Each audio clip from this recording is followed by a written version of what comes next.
How's it going, everybody? This is Michael here, Truth Under Tension. I've got Fit Dad Chris about to join me on the stream today for another Fit Dad's live stream. Let's get him in here. Let's see, Chris, you with us? I'm here, man. Oh, I'm soaking in sweat. I was looking everywhere for my microphone and I can't find it. So if my audio quality is a little subpar today, I apologize for that up front. No, But you're good. yeah, You're good. I don't know. I don't know where I put my mic. You're good, man. That's fine. Hey, man, you're a parent, so the priorities are different. There's no doubt chasing the kids is more important than trying to chase the mic down. Yeah, he kept knocking on the door trying to go outside, and I was like, dude, you got to play. You got to play in your room. I gave him both his tablets, turned Little Bear on one, and I was like, okay, now I got to get the dogs in. Now I got to do all this. But I made it. You made it, man. You made it. Fashionably late, as they say. Yeah, man. Hey, well, I appreciate you coming by. So, Chris, man, we've been talking for a while about this show. So, I want to get into it with these guys. So today, we're going to be talking about the health phobia that is going around in just general society today, and really kind of over social media. So, Chris has got his book there. He's ready to go. He likes to bring all the facts because we leave our feelings at the doors, guys. So as y'all know, we get on here and we really kind of speak straight to you guys. We speak our opinions. We also speak facts, but we do speak straight. So at the very least, whether or not you like what we have to say, we at least stand behind what we are saying. We are unapologetic. Chris, you have anything to say about that? Just agreement, man. We share our perspectives, and we have. If we don't have the knowledge or the facts on something, we're willing to admit it. We're not going to act like we know everything. We'll admit that, there's nobody knows everything. And the most wise thing that a person can admit is that you don't know everything. Even if you feel like you know everything, you don't know everything. So always stay humble. That's what we try to do. Always willing to learn, but we will share what we have learned. Our perspective as it grows. It's always it's an ever evolving prospect, as you Absolutely. would say. Absolutely. I mean, and again, as Chris was saying, yeah, we do shoot straight, but again, we're always evolving and learning as well. So we're open to any opinions in the chat. Of course, we always welcome anybody here, come here live or on playback, and hey, argue with us. Just do it respectfully. We're not going to be rude and hateful, and so I expect just the same out of our live crew as well as the playback crew. So get at us in the comments, guys. We enjoy it. It's good banter, and I think that we can all stand to be more of a student of life rather than thinking that we're always the professionals and we've got it all figured out, because there's not a one of us that does. So that's kind of where I think me and Chris are both coming from today. So I mean, I say, Chris, let's get into it, man. So I mean, we've got this health phobia. And really, guys, I'm going to give Chris a credit. He texted me about this, and I thought it was just a cool little term, health phobia. But it's so true. We have what seems to be a health phobia now sweeping the nation, where it used to be we wanted to be healthy. Now we're health phobic in a weird sense, where we are now turning everything upside down and saying that, I can be healthy in any size. We had that in our last show last week, and this kind of folds into that. But it actually, we're going to be looking at the whole broader picture today, and just the whole health phobia of social media and society. So, I mean, I personally think that it's extremely dangerous to go down this path where we are. What we're telling people is that they can be healthy at any size, be it morbid obesity or skinny, rail thin. Both of those sides of the spectrum, I think Chris would agree, are just as unhealthy. We don't want anybody to be any one of those extremes, but yet society is wanting us to not just accept them, because I think we accepted that long ago. At least I know I have, right? I've accepted there are people of all different sizes, but now what we're doing is we've gone past the acceptance and gone into we must celebrate them, or we're bigots and we're phobic and we're this ism or that ist or that phobe. They call us a name, right? Just because we don't celebrate the lifestyle, which is clearly an unhealthy one. Chris, what do you have to say about that, man? Yeah, I totally agree. You have all the blue checks on Twitter, for example. We went through some of that in our last show. That playback is up, archived on my channel. Yep. I don't know if Michael's linked my channel in the description already, but I'm sure he will I have. at some point. But that show, I feel like YouTube kind of shut it down because it's not really getting a lot of views. Because it was actually doing really well, and the show's like an hour long. Yeah. Show's like an hour 13 minutes, I think, and the average view duration was over 50 minutes. So Wow. I believe, yeah, and usually if a show is getting that kind of view duration, so I got to fly. I don't know if y'all can see that. Anyway, No, YouTube usually, pushes it, but I feel like their little bots went through and listened to what we had to say, and they kind of didn't like it. But back to what I was saying, as far as the blue checks, the test holidays, that whole little group or clique or whatever you want to call them, that it's fine to be confident in yourself. That's Absolutely great. But whenever you're on Twitter preaching absolute nonsense and lies just to make you feel better about yourself, and then you got kids on the internet reading it and thinking that they're taking it as fact, that's when I take issue. It's the way that they carry themselves that makes me think they're not really confident in themselves. I feel like the way they portray themselves, they're seeking validation. They're always seeking validation. That makes me think you're not really confident in yourself. You're seeking validation. If you were confident in yourself, you wouldn't get offended by what anybody had to say. agreed. Like, take myself, for example. I used to be skinny as a rail, 6'3". I mean, to our regulars, y'all know my story. 6'3", 154 pounds was my rock bottom. Very self-conscious about my appearance, my long, skinny neck, because I didn't have no traps back then, all that. But I still, even then, I wasn't out seeking validation from people. And if I would get offended when people would kind of pick on me, call me a stick or whatever, but I wouldn't lash out at them. I wouldn't be like, oh, you're a skinny phobic or anorexophobic or something like that. I mean, I didn't have anorexia. I was on drugs, but it's the same kind of thing, and for these people that just continue to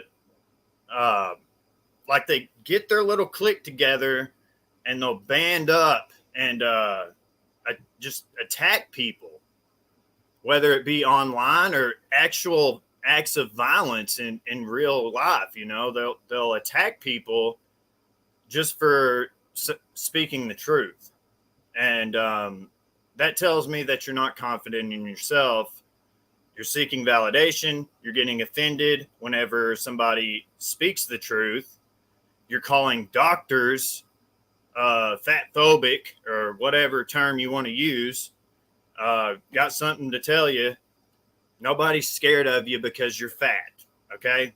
The definition of phobia means what is it? Irrational fear. Irrational. That I was going to say it was something like, a fear. Yeah.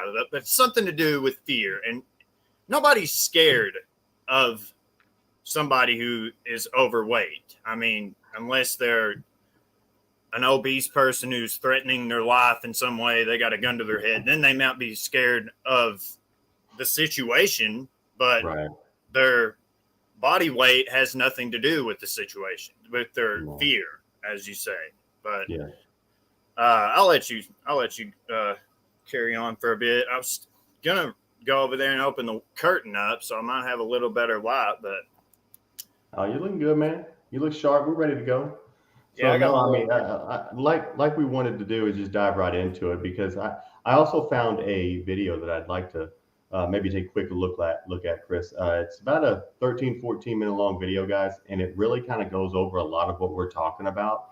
And the thing is it's a doctor that I guess hosts this stream on his particular channel, and he was interviewing someone, and it's very interesting how they go over the whole healthy at any size and health phobia type stuff that is going on in the world today. And so I think it's very important that we cover these things, and Chris and I react to them for you guys so you can get our takes on it. Because I watched the first couple minutes of it and I was thinking, no, this is pretty good. I'm gonna stop it. Let's get a real reaction out of this. Chris hadn't seen a single minute of it, so it's going to be interesting Oh, to see how Chris feels about it.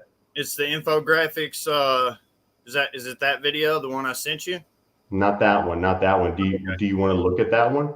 No, we can do that. We can do that separately. Like we can do a Okay. show later on, just a random show, just a reaction show. Because that one, I just noticed that it was kind of insinuating with the thumbnail and title that a high protein diet's going to have you jacked in 7 days or something, So I was like, Right. and I know I watch the infographics channel, so I know that they're probably not going to say that in the actual show, but the thumbnail and title are misleading.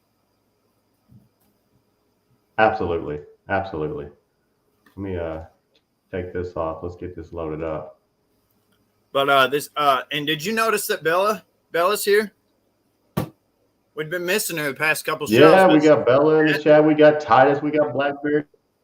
And we got Laura. She's here Hey, from the man, Mud Club we got the members. crew in here, man. So Yeah. So I shared I shared the link in the Mud Club excellent. members chat, and Laura, she's been fighting the Facebook admins for me. When they put me in Facebook jail, she's been fighting them for me because she is an admin and she's able to actually email them. But yeah, Wow. I'll let you get to the video here. Hey, that's a good one to have on your side, man. And we got some good comments coming in too, man. We got it blowing up today, guys. So appreciate everybody who's coming in on live and everybody who's on playback. Enjoy the show. Let's Don't forget get to into smash this. that thumbs up button. We get us kicked off. Oh yeah. Don't forget. Cosmopolitan UK put this on the cover, and it stirred a lot of controversy. But let's focus on whether obese people are healthy, because they're not. I sat down with Argo Salas, renowned bariatric surgeon and obesity researcher, to get her thoughts on the cover, as well as the popular body known as health at every size. Do you think overall the health at every size movement, overall net positive, net negative, or neither? That very line, healthy at every size, is not actually true. Can there be people at any size who are healthy at that moment? Yes. But is it true that no matter what your size, you're always able to be healthy? Like, that's not true. I am anti-weight bias, anti-fat phobia, anti-fat stigma, definitely anti-fat shaming. I've written about that. But I don't think that being aware of the complexity is the same as fat shaming. What I'm hearing, correct me if I'm wrong, is you could be. So Chris, I've got for you, man. I'm gonna pause it right here. So when she says, she's anti-fat stigma, what do you think about that? What do you think about that? I've got an opinion on that. I'm assuming by that she means she's anti, like promoting of the fat. Is that what she's talking about? The promotion of healthy at every size? Yeah. So, Right. well, I mean, I would agree with that because I mean, it's detrimental to society. Whenever you have the, and so what she's saying.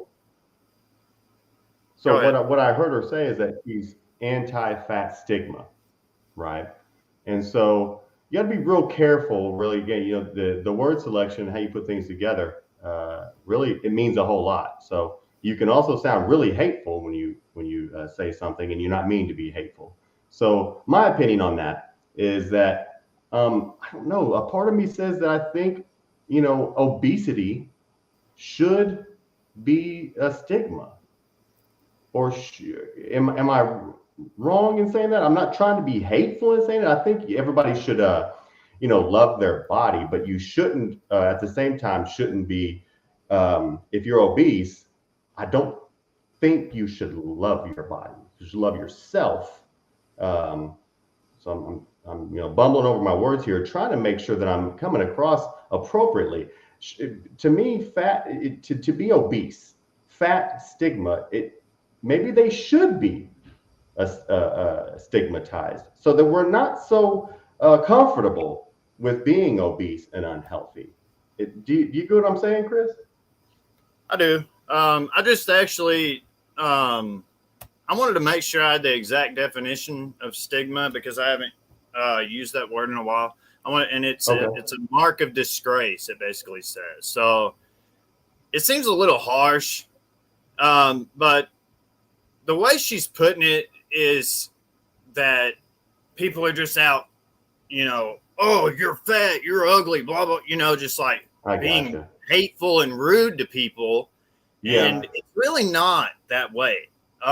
Like take our content, for instance, we try to teach people what is healthy, how to get healthy, and so on. But we're not shaming anybody, or we're not intending to in any way. No. And we also are not forcing our content onto anybody.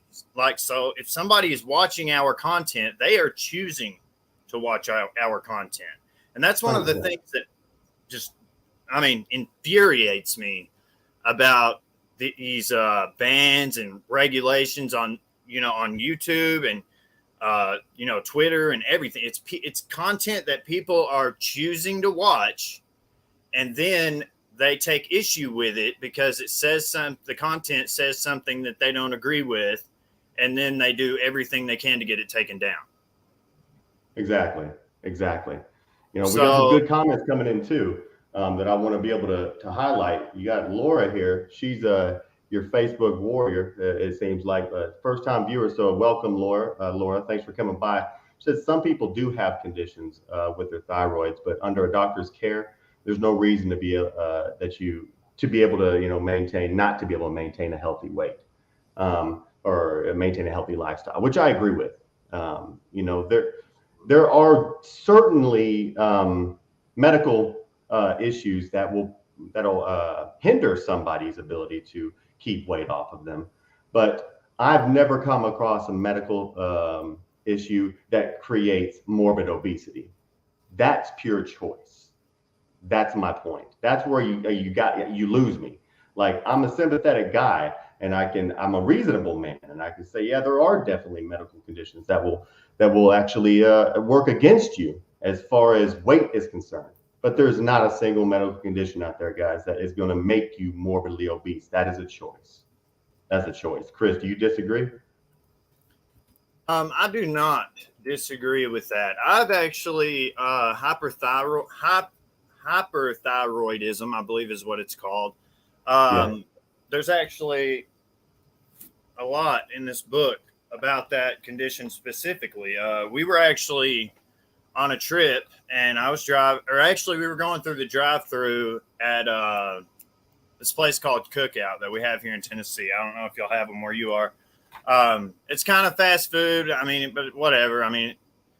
As long as you're only eating fast food on occasion, it's fine. You can still maintain your calories, but that's a whole different thing. But I just looked over and I noticed that she was studying in her A&P book, and it showed on the left, it showed a before and after picture. And it was within a matter of months that this lady had gone from average weight, and I'm not referring to the average weight that activist from our last show was saying.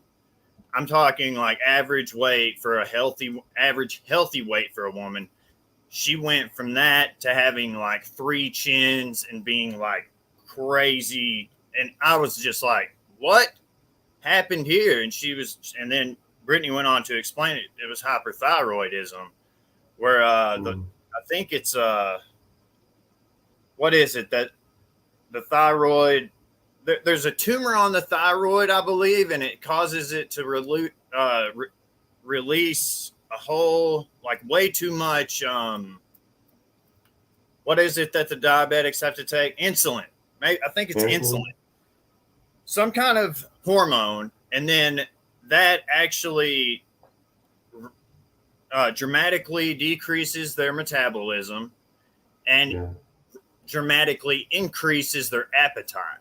So it's just, you know, it sounds awful, you know, to go to experience and go through that. But there are treatments, and there are, you know, there are ways, you know, and, you know, there's always ways to eat low calorie diets and still feel satiated. I hate it when people say, I would eat healthy, but I'm poor. When you're poor, you can eat even more healthy than people with money, because people that have more extra money to go spend tend to eat out a lot more. And it's cheaper, even now with inflation, it's still cheaper to go buy raw ingredients and cook homemade meals, wholesome, home cooked meals that are low calorie, and you can measure, you can count every single calorie if you so choose, if you have a food scale. So it's laziness. It's not people not having money. It's they don't have the drive to seek out cheap, healthy meals. They don't have the drive to take the time to cook. I personally love cooking. I mean, I do all the cooking. Brittany, she worked at a restaurant, but that's about as close to cooking as she's ever gotten. Like, she can throw a pizza in the oven. That's about it. Like, I will take all raw ingredients and make like 3 meat fajitas. I do filet mignon a lot in my cast iron skillet, just all kinds of like potato soups, chicken and dumplings, things like that. I just love to cook. It's therapeutic to me, just like going to the gym. But I got off on a tangent. I was going to see, this is actually the lab book, but I was going to show you that picture, but it is that condition that she mentioned. It is, it's definitely a hindrance on anyone who's trying to live a healthy lifestyle. Yeah. I mean, you know, again, I think there's a huge, long laundry list of excuses, right? But that's really ultimately what they end up being in the end. They're just excuses, right? We all know what healthy really is. I do also believe that in their heart of hearts, even the most extreme or radicalized, individual where they, on that side where they think they can be healthy at any size. I even think when they lay their head down at night and everything is quiet and they're alone with their thoughts, they know. I think, anyway, I just think they know. That's all I'm going to say. Well, I agree. It's because they're always seeking that validation. That's how you know, because they wake up and they're like, and they can't deal with those thoughts. So they seek out people who reassure them. No, you're healthy. You're fine. You know, they avoid the doctors. They don't want to go to the doctor, because the doctor, first thing they do when they walk in, they put them on that scale.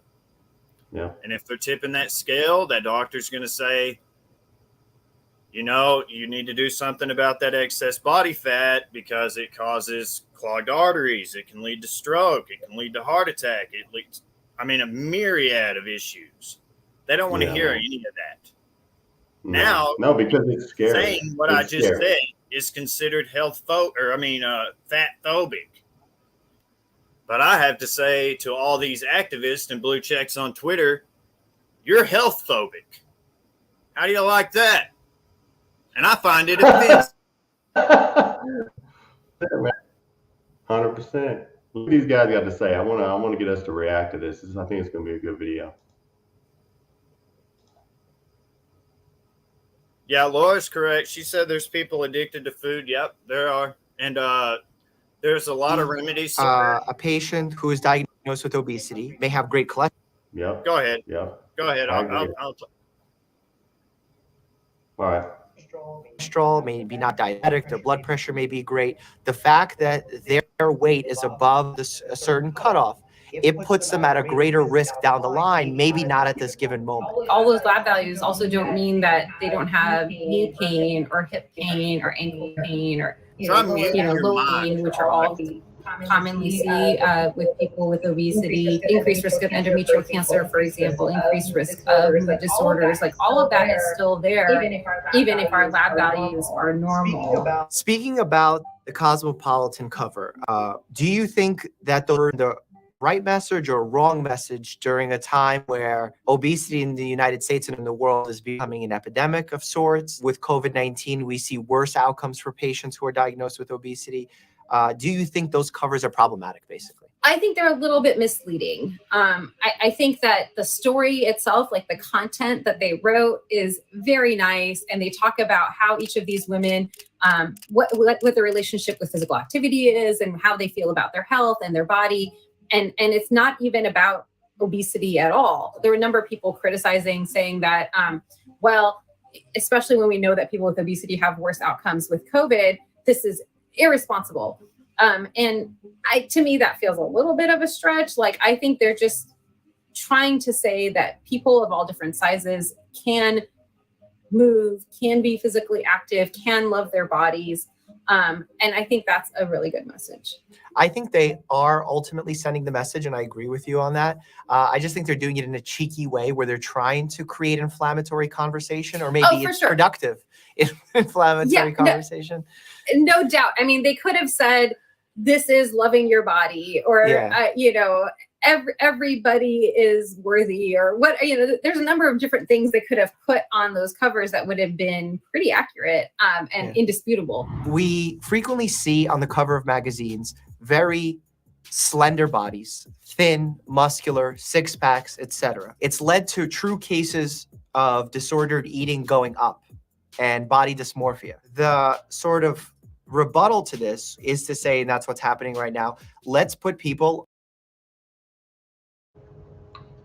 Chris, I want to ask you, man. So as I'm listening to this, they're talking about, for the most part, seeing these slender models and stuff on these magazines, and these six packs from these males and male models and things like that. Isn't it? Do you find it weird, or maybe I haven't seen enough magazine covers, but I haven't seen one single obese man stretched across Health and Fitness or bodybuilding magazine or something like that. It's oddly just this whole movement per se, I guess, for lack of a better way to explain it, the whole movement is really just targeted at women. Do we have women in the chat, Laura? If she's still with us, I want to know. I mean, I've never seen an obese male represented, right? If we're going to be all representative in equality, I haven't seen one. But yet it seems to be we want to see all these huge women, or they want us to see all these huge women as healthy and beautiful. Am I right or wrong, Chris? I mean, am I off base on that? If you take into account strongman and powerlifting, you do see obesity because their body weight, the higher the body weight, the more you can lift. That's just the way the body works. But ideally, the percentage of that body weight that is fat being lower would be, more ideal. As for like bodybuilding, absolutely not. There's nowhere, and CrossFit, you're not going to see any CrossFit magazines with any obese dudes. I do feel like it's primarily targeted at women because at the end of the day, these activists do consider themselves feminist, even though feminism in itself is another term that has just been bastardized, and they've kind of just taken the damn flag and never stopped running with it. So like old school feminists, they don't agree with these new age quote unquote feminists. So it's a really deep rabbit hole to get into. But yes, I do believe it's primarily targeted at women who are insecure. They're saying normalize mom bods and things like that. And I mean, there's mom bods and then there's morbid obesity, you know. Right. There's you can normalize mom bods, you know, that's fine. There's nothing wrong with having a few stretch marks. And you know, I mean, there's a line between you know, a woman who had a baby a year ago and then she is maybe her BMI is like 31 or something, 32. What is the spectrum again? I'm not really. I know mine. I'm considered obese. You know, BMI. Yeah, I mean, so maybe her body fat percentage is 31 or between 31 and 35, because I think like healthy is 25 to 30 or something like that for a woman. Something like that. Average, ideal. But my point is though, is that it's really women. Yeah. Right? I mean, just in general. I mean, I'm not talking about just on certain magazine covers, but just in general. I feel like it's part of like the woman empowerment movement, part of the feminist type movement rather than anything else. I don't hear anybody really, you know, in an uproar and saying, go get them to big, humongous, fat, obese men, you know, walking around. Now, I know that you're saying, you know, strong man, they're considered obese. Even bodybuilders, they're going to probably considered obese as well, considering their mass. I'm talking about as far as BMI is concerned, yes, they are. But right. if you're considering body fat percentage, I'm talking about like classic obese look, the classic look. It seems to be a woman thing, and I feel bad for the ladies because I mean it's unhealthy, guys. It's unhealthy. There's no other way to get around it. Let's see what these guys have to say. Of different sizes on magazines, and let's take someone who is diagnosed with obesity and put them on a cover. Is there a chance that can lead to disordered eating in the opposite direction, of people feeling it's okay for me to be this size, I should continue my lifestyle, not make changes, not think about going for bariatric surgery because the celebrities I look up to are this way? I think there's a balance there. I think that we can have the covers like the Cosmo ones and say, look, people who are a bigger size can still be active and aspire to having a healthy body, versus saying this is how we all are and we should just live with it. You know, I think that's a different message. In this country, about 3/4 of people have overweight or obesity. And if there were no negative health consequences of that, maybe that would be fine. But the fact is, as we've talked about, all of that excess weight brings with it risk for very serious problems that are costly to the individual, that inhibit their lifestyles and make it harder for them to live the life they might want. So I think we have to kind of acknowledge both sides of it, that no, we don't want to be stigmatizing people who are bigger, but we also want to recognize that obesity has a number of medical problems associated with it. The way that someone like you goes about treating individuals who are diagnosed with obesity, or at least morbid obesity, would be through a procedure known as bariatric surgery, right? That is your specialty. You obviously don't think that is recommended for all patients, but it's certainly one of the best treatments out there when it comes from an evidence perspective of not only losing weight, but keeping weight off long-term, and then also give other diagnoses like diabetes, like cholesterol, etc. Why is it that bariatric surgery has better long-term success in keeping the weight off than, let's say, traditional diet and exercise recommendations that your family medicine doctor can give you? One thing we know about losing weight with diet and exercise is that only about 5% of people who lose weight that way are able to maintain that weight loss. So all of us know people who've had incredible success with diets and exercise, and that's amazing, and something to be really proud of because they've really beaten the odds. For the majority of people, no matter how hard they try, it's very, very hard for them to get to.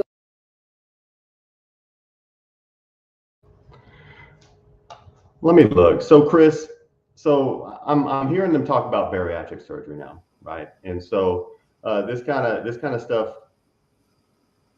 you know, I have a strong opinion about it, right? So clearly, when you're morbidly obese, that is something that we turn to these days is the bariatric surgery. There are clear dangers with those surgeries, even today, regardless of what they just said here about success rate. I've read way too much about the dangers of the surgery in and of itself. Then the actual long-term success rate, I'm not sure where they're getting their data, but I've read too much saying that the long-term success rate is extremely low. And so I'm not gonna argue all that. I'm gonna give them the benefit of the doubt and that they're correct on that, Chris. But what I can't get behind is the fact that they're saying that these people need it. Now I think there is a super tiny small group of people that may actually kind of need this. Those who are truly like bedridden or something like that, right? But here's my problem. Whenever it comes to your pre-op stuff to get ready for the bariatric surgeries, Chris, these people are put through a gamut of mental checkups and physical. And part of the physical is that they have to lose a certain portion of that fat on their own before they move forward and do the bariatric surgery. So that's the moment where I have the big problem, because as soon as a patient hears that, okay, if you lose 50 pounds, we're going to go ahead and make this easy for you, because that's exactly what this is doing. That's my opinion. I'm speaking it straight, and I'm going to stand behind what I'm saying. You want the easy way. So now you're motivated to lose 50 pounds. So you see, when they have motivation, they're capable of losing the weight. So they always come back, lose that little 50 pounds. I'm just saying that for argument's sake. They lose their little 50 pounds, they come back, they get ready to get cut on. My problem is, Chris, why can't they continue down that road and continue to lose the weight in what I would consider probably is a healthy way? Like they're cutting their calories and they're trying to exercise a little. That's how they're losing their weight. That's where I have the problem, Chris. These people go through pre-op procedures and one of them is losing weight, but they say they need surgery to lose weight. It's baffling. You know what I'm talking about, Chris?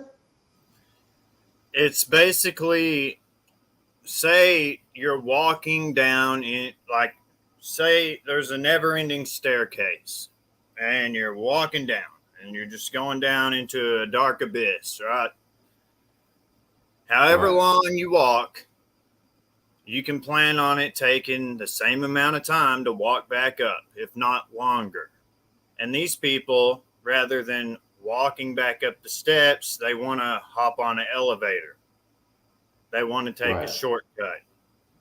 But what they don't realize, the reason, and these activists, and I don't know if she's an activist, but the people who have a narrative to push tend to find studies that support their narrative. So they'll avoid any other statistics that are, contradictory to their ideology, their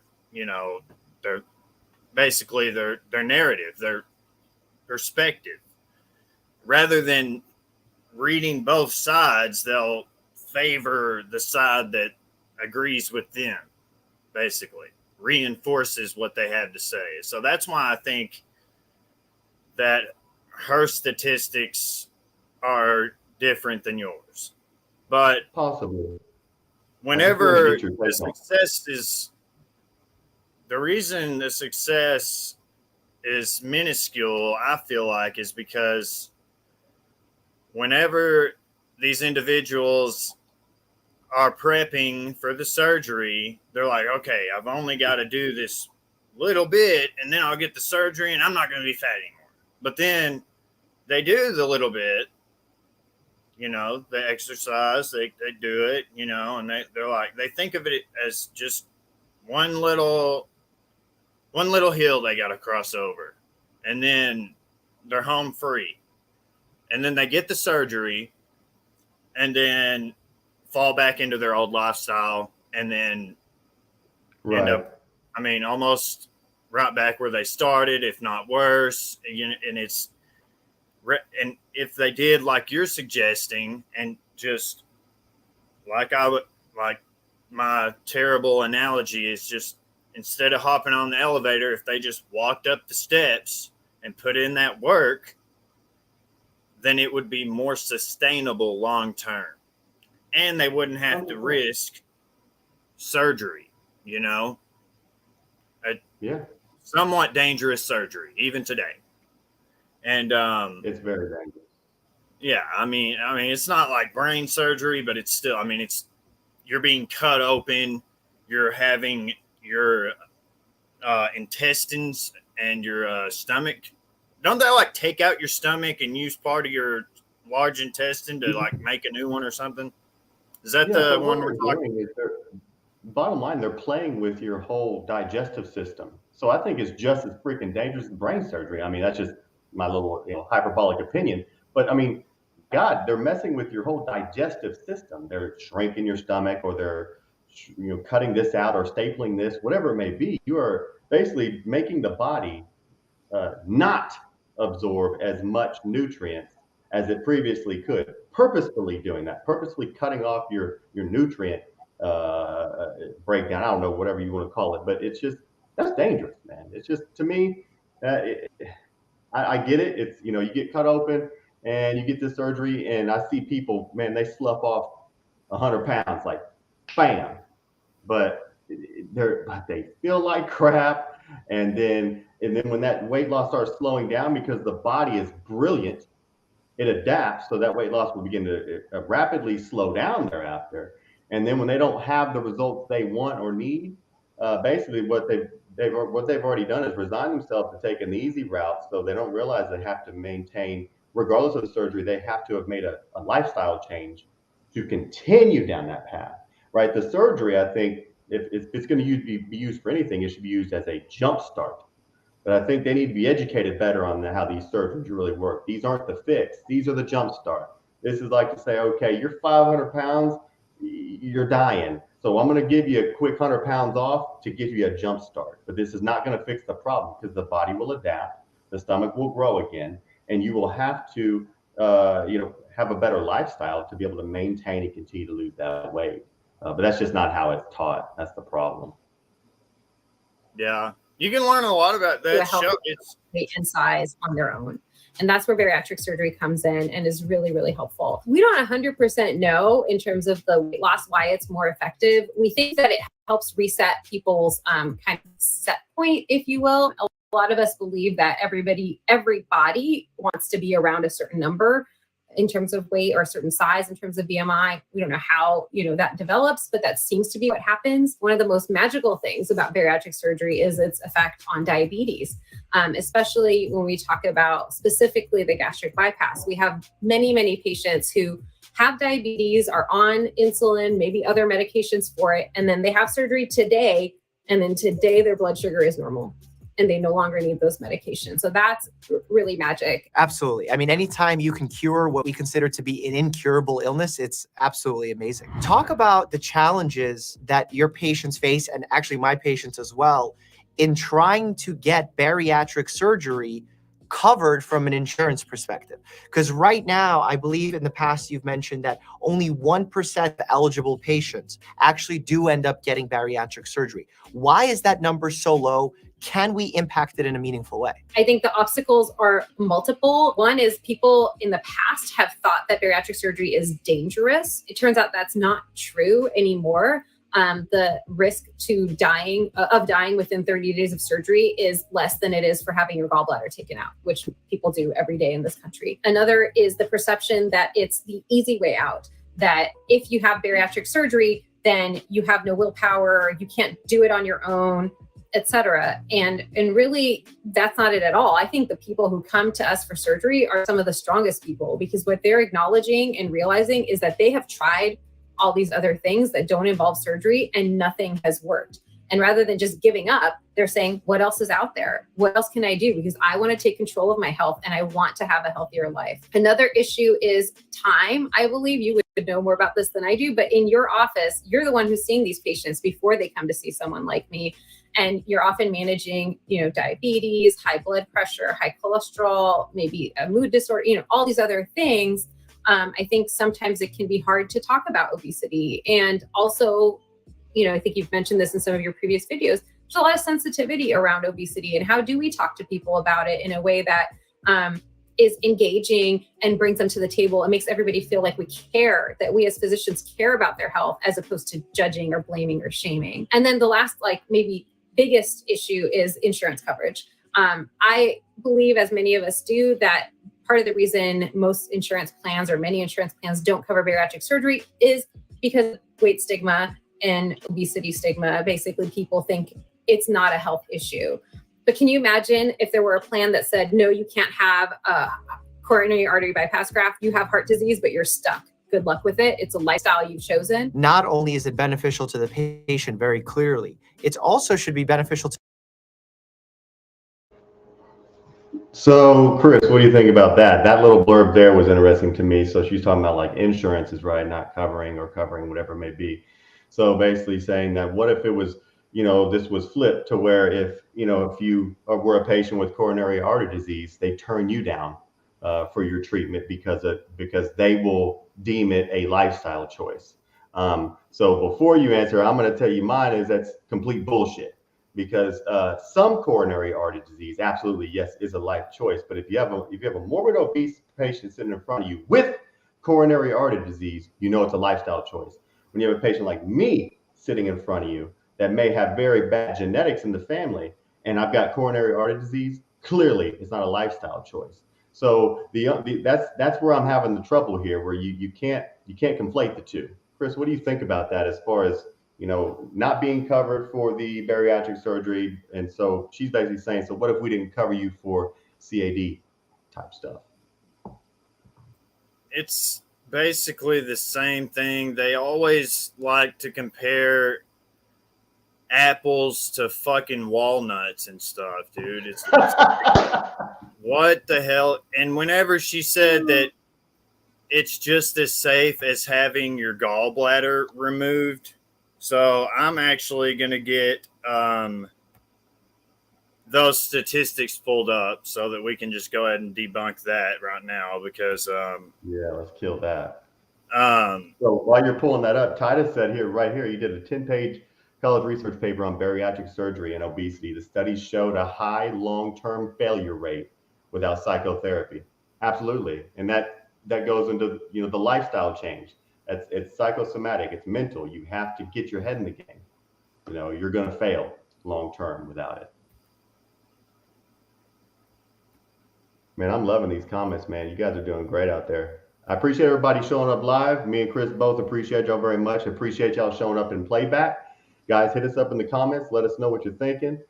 We love to hear everybody's opinions. We like to argue. Let's just keep it respectful. Well, we'll call it having a discussion rather than. Okay, fair. Yeah, I hate these search engines. I don't use Google anymore because it would have you believe, that men can get pregnant, but I use Yahoo now, but still it's difficult to find. I'm finding what are the risks, and I'm just trying to find straight up statistics. Yeah. So gallbladder removal death statistics. So Titus just reinforced what I said earlier. You said patients are required to lose a significant amount of weight for approval proving they don't even need the surgery. Yeah, like I was saying, it's oftentimes a mental health issue, and it truly is. When it comes to these, and more so today than ever. Let's be honest, we've got a lot of mentally mentally sick folks out there. And I'm not even going to go into all that crap right now because, man, this will be a 2-hour show. But everybody's mentally ill, right? I mean, it just feels that way. Everybody's crazy. And so really what feeds into obesity and morbid obesity is, yeah, it's stress, anxieties, and mental illness, things like that release these hormones into the body whenever you're stressed or anxious or depressed or, it just mentally unwell. And so when a population of people are already spoiled in a way that we have food at our fingertips and all the junk food we can have, but we also are mentally sick, well, then it's no surprise to me that we have an explosion of obesity and a problem with it. And then all of a sudden, as a society, we want to act like we want to live in fairy tale land and start then celebrating it, because we don't want to look at ourselves in the mirror and say that we are all wrong. Millions of us obese, lazy people were wrong. No way, we can't be wrong. We must be celebrated. It's you healthy people, it's you skinny people that are the assholes. That's kind of where we've come to in society today. It's flipped. Yeah. So they're talking about is it geriatric surgery? Yeah. Okay. So I'm gonna share my screen now. I don't know if you'll have to stop sharing yours or what'll. Yeah. Let me stop sharing. I mean, you don't have to like close the tab, but no. So I've got both of them pulled up. So first, I'll share the gallbladder removal. And it says about 0.15% mortality rate. Okay. Hip replacement, 0.29%. C-section, 0.40 or 0.4% mortality rate. Yeah. And that source is bariatricsurgerysource.com. So obviously that percentage rate will vary with age, but regardless, now we're going to look, because she compared it to gallbladder removal, right?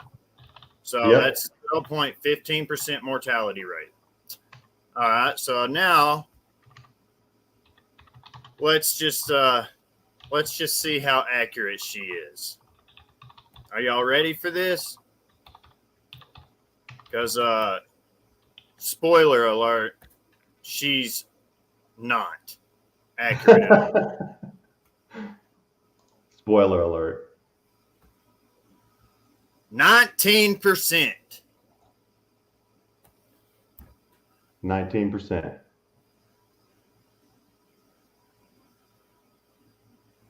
Oh, wait. Hold on. Surgery in the elderly has a history that goes back as far as when Smith, one in 1907, described 160 patients older than 50 underwent. Oh, okay. So hold on. Let's see what it actually is. I just read that and I didn't read it all. I should have read better. Okay.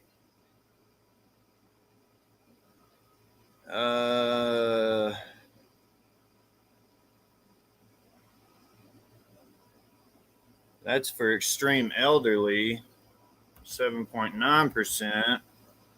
Sorry about that, guys. I was about to say, so obviously, what was that, 50 years ago? So I'm sure we've improved tremendously. But let's say we've improved by 18%. She's still off by a factor of 10. So I'm trying to just find like average modern geriatric surgery mortality statistics for 2020. That'll be better.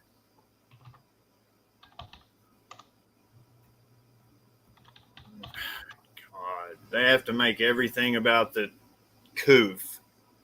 All right. Dude. I'm trying to see. So we got PubMed here.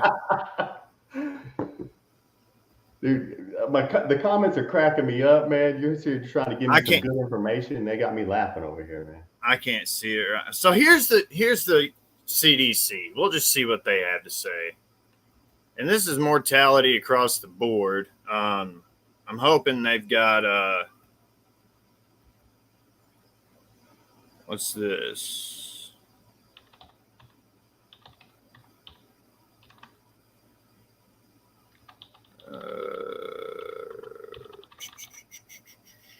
Infant deaths.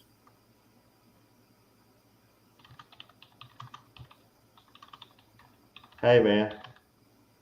I'm working on it. I don't want to get false statistics because that's what I like to. Hey, listen. On the other day, my bad. I clicked it and noticed another. Hey, are you looking at I think what the problem is you're looking up geriatric instead of bariatric. With a B? With a B, bariatric. Well, I said, is it geriatric? I couldn't really hear what they were saying. I love our shows, but we're awesome. Hey, this is what y'all came for. I told y'all it's entertainment and opinions.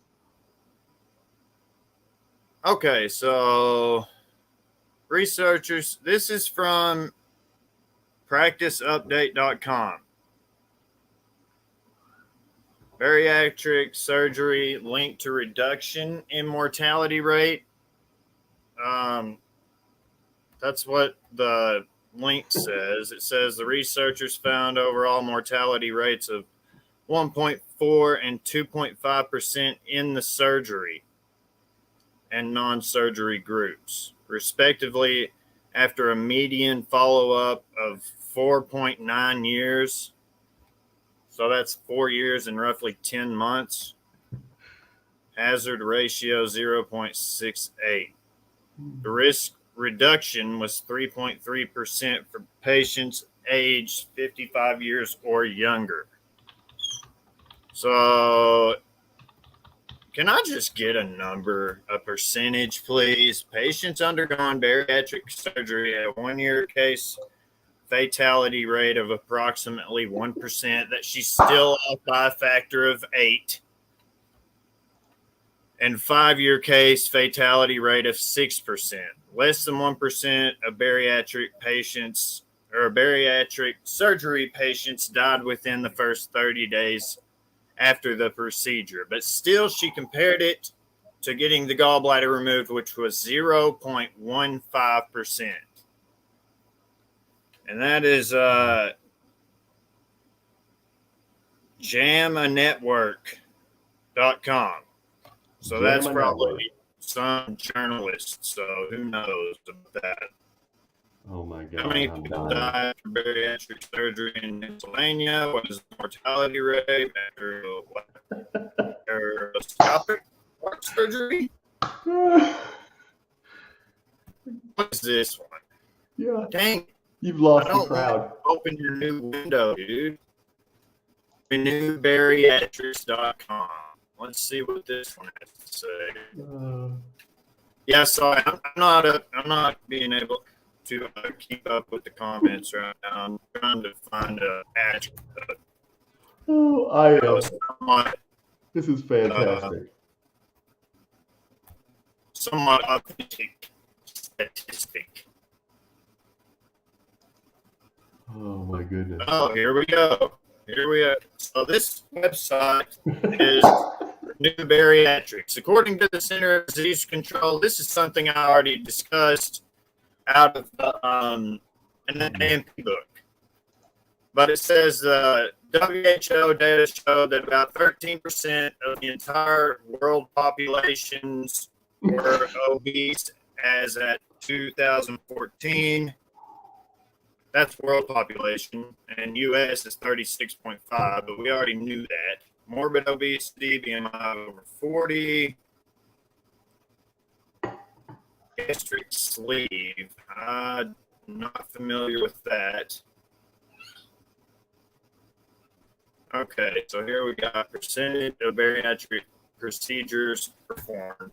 Quick statistics.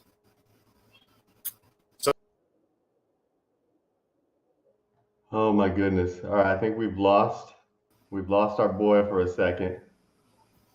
You lost Where is me? he? There he is. Okay. What, you lost me? Yeah, we lost you for a second. Are we hiring for a researcher? I mean, are you going to work pro bono? Because kids are expensive. Okay, here we got charts.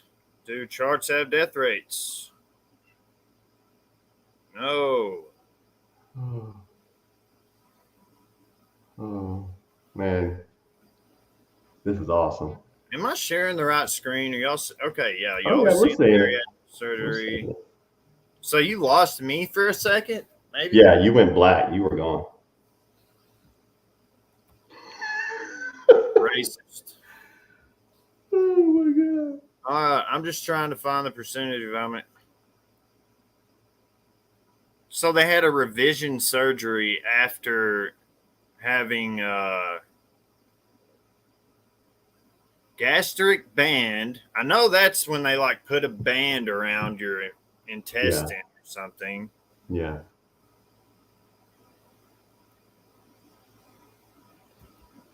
What? Can we just agree that She's that wrong. absolutely that this is a dangerous thing and that long-term benefits are slim? I mean, it's clear that this is dangerous and that long-term success rates are low. So I want to see this here. Hold on. All right. I found approximately 76% of the patients are females. Okay.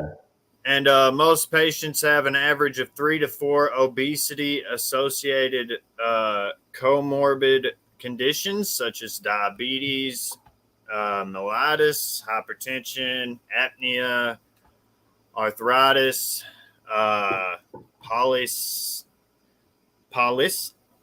polycystic ovarian syndrome, whatever this is. Yep. ETC. The average length of hospital stay after the surgery was 2 to 3 days with a survival rate of 99.95%. Within the 2 to 3 days, we were going over 30 days. Oh my goodness. So they survived for 3 days after having 3 days. 3 day survival rate. 3 day survival rate. I'm gonna get our stuff. 99.95% of them survived after the. So they survived the surgery. I mean, Jesus Christ, dude. Anyway, oh, this is fantastic. We have a hell of a show, man. We put on some good shit. They're deliberately hiding this information. I need to put on my tinfoil hat, but I'm serious. Like, these search engines deliberately put like certain information at the bottom so that you have to dig and dig and dig to find them. That's why I quit using Google, because you type in "can men get pregnant" and the first thing that pops up is Wikipedia, where anybody can go put. I'm dying. This is. I'm having a blast on this show. Let's see what these guys have to say, man. Let's keep going because we all agree. We all agree what the outcomes are on these surgeries. Yeah, just carry on. I'm just. I mean, if you want me to take my screen down, that's fine. I was just going to see the entire system. Because when a patient loses, a significant portion of their weight, if they're a patient diagnosed with morbid obesity, they will have better outcomes, will use the emergency room less, will be less likely to need a stent, a cardiac cath, will take less medications long-term. So wouldn't that be even a cost-effective measure for them to implement? And I don't know what it is that a lot of insurers don't look at it in that way. Yeah, I mean, I don't totally know either. I haven't been in their shoes, but what I think is happening is an artifact of our healthcare system in this country. Basically, in our country, people change their insurance every time they change a job, right? And sometimes even when they have the same job, there's a new election period for their benefits and they switch to some other company. In order for one company to see the benefit, that long-term benefit in cost savings after bariatric surgery, that means that patient would have to stay with them for years and years, and many patients do not.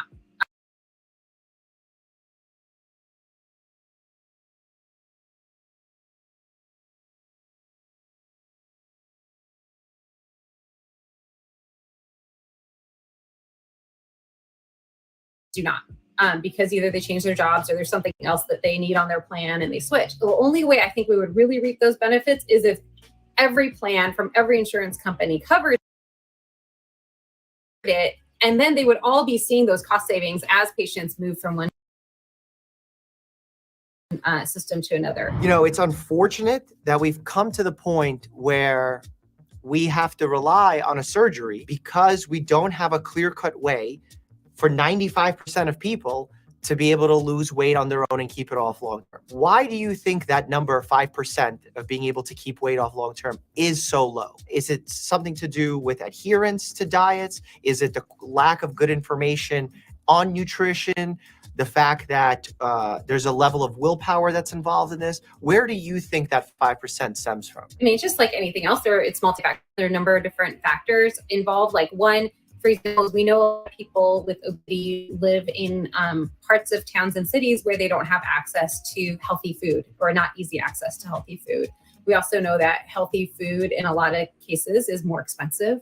So that means people who are making less money or lower socioeconomic class level don't have access to healthier foods. And so even if they can get by for some period of time and make modifications, there's real budgetary constraints that come into play. How do you talk to patients that may not be candidates for bariatric surgery because you're certified in obesity medicine as well? How do you counsel those patients saying, like, look, maybe bariatric surgery isn't for you. There's a 95% chance you're going to fail in losing weight, but here's how you can be successful. Because it's a daunting task. I would tell anybody, whether they're having bariatric surgery or not, more or less the same thing, which is that there has to be a lifestyle change.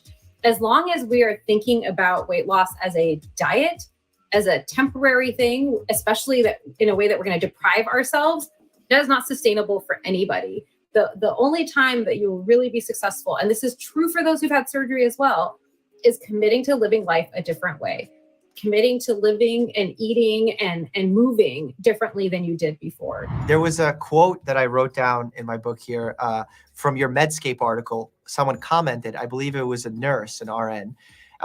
This person wrote, body positivity is not about health. It's about combating discrimination against marginalized bodies. And I think that's such a powerful quote. The body positivity movement should be about fighting this discrimination, not about saying that the diagnosis of obesity is a false one or a made up one, or it's a judgmental one. It's an objective measure of someone's risk and current health. Now, does it mean that you're completely unhealthy if you fall into one of these BMI categories? No, because again, spectrum. But the fact that if someone discriminates against you for being in this group, that's what body positivity should really be focused on. I think it's like a yes and. Yes, you should feel good about your body. Everybody deserves to feel good about their body. Everybody is worthy of love. And there are negative health consequences for obesity. Both these things are true, and they are not in opposition. And anyone who tells you otherwise, I think, is stirring up trouble. I would like for you to have the last word. You're the expert. Tell us what message you like to leave the audience with. I just would love everybody to understand that when your doctor talks to you about your weight, it's most times not because they're trying to attack you, but because they want to help you. If you're not ready to talk about it, you can just say so. But keep in mind that you can always come back to that conversation. And in the end, we're all in it together to help us live happy and healthy lives.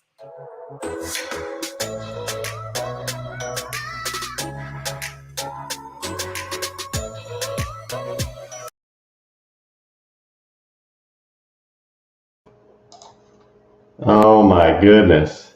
Okay, Hey, we're back. We're back. At least she was honest about a few things. Yeah. Laura, So, what are I you mean, I talking just wanted about? us to be able to, Go ahead. She said, well, I'm not going to say that word because I don't want to get you in trouble.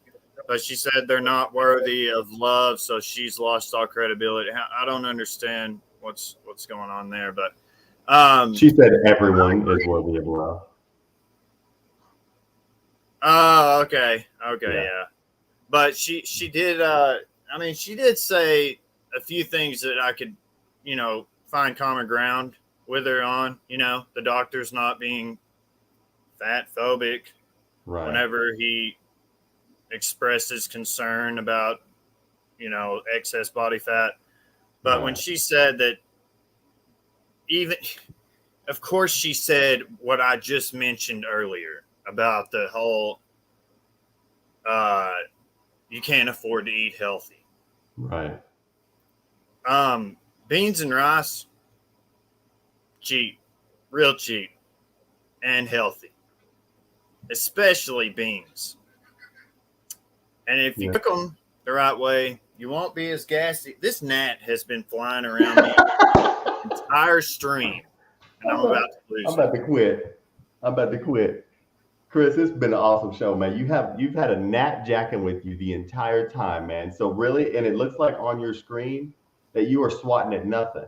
This is fantastic. Yeah. And they're going off in the comments, man. We're having a good show. We're having a good show. I gotta show it, but I'm surprised y'all can't see it because I'm gonna show you guys if it will let me share this window real quick because I was just blown away. Are you sure about this one? Oh yeah, it's just a photo. See, I didn't realize that my phone also serves. Hold on, let me get it pulled up. But yeah, I mean, beans. There's obviously everything at the grocery store pretty much has gone up through the roof. Yeah. Even going to the farmers market, their prices have gone up because the cost of diesel's gone up. The cost of farming the food has gone up. So everything has gone up. But regardless, you don't have to be rich to eat healthy. You can go. I guess you can go to Google. I would recommend going to Yahoo and just type in 10 healthy meal plans on a budget, and you can go through and find the ones you like. You'd be surprised what you can get for a good deal that's actually pretty good and high in protein, low in calories. If that's what you're looking for, you can get high calories, more carbs if you're trying to bulk, build muscle, do whatever. I think me and Michael both are more like the main gain kind of people, but if bulking is your thing, if you're below 10% body fat, which I doubt, very few people are, but some people are severely underweight as well, which is also not mentioned as often as, obesity. But what I was getting at is you don't have to be rich in order to eat healthy. Yeah. Nope, you don't. You do not. So, what is going on? Oh, here we go. So, Oh my God. You laughing at me, dude? Yeah. I asked you a question and you said nope, but you weren't talking to me. I was answering your question. I'm lost. Yeah. Tell me. Hit refresh. Tell me what you're. Ask the question again. No, you were talking about, you don't have to be rich to, and then I said eat healthy, and then you said nope. Yeah, I was saying no. Like, No, you don't have to be rich. Gotcha. I took it as you were disagreeing with me, and it was funny. We've had a great show, man. Well, I mean, the celebrities, what is it? Men's Health magazine. The ones that always say that all these movie stars eat chicken, broccoli, and rice. And they That's work how out they 10 get jacked times a and day, and all that good stuff. It's those people that tend to put these what do you want to call them? Fabrications, false statements, Yes. false beliefs that you have to be wealthy in order to eat healthy food. But I've almost got it pulled up. All right. You know what? I'm gonna gonna let you. You're gonna show this, and then we're gonna be done. I'm totally done. I'm just having a good time. I'm laughing now. Now I'm in the comments. I'm not even paying no attention. Yeah, Laura's pretty cool, isn't she? Laura's awesome, man. She's been Laura's awesome. You got Sal grilling the hell comments. out of those Facebook mods, man, because apparently, like I shared a picture, and it was in a private group, and then I got removed. Or no, they didn't remove the post, I don't believe, but they blocked they signed me out of Facebook and Messenger completely.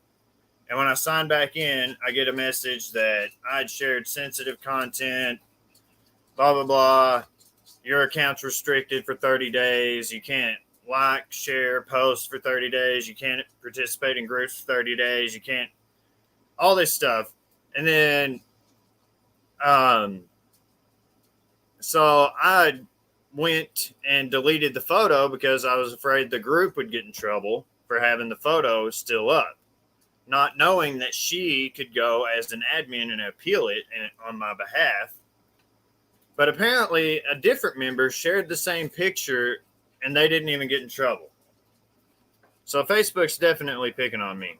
They don't like me at all. They don't like nothing to do with you. They say the truth hurts, and it really hurts the Zuckerbots. Truth does hurt. You got that photo you're still trying to get? Are we ready to wrap this thing up? I got it here. Let's see if it's going to let me share. There. Let me see if I can pull it up. Yeah, it's just a picture. See, my phone also serves as a telescope. That's why I'm surprised y'all can't see this gnat flying around.